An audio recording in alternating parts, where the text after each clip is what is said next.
Comienza a clarear el día y alrededor del fogón, mateando está la peonada bajo el techo del galpón.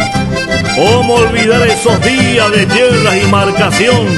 En los campos argentinos nunca morirá la tradición.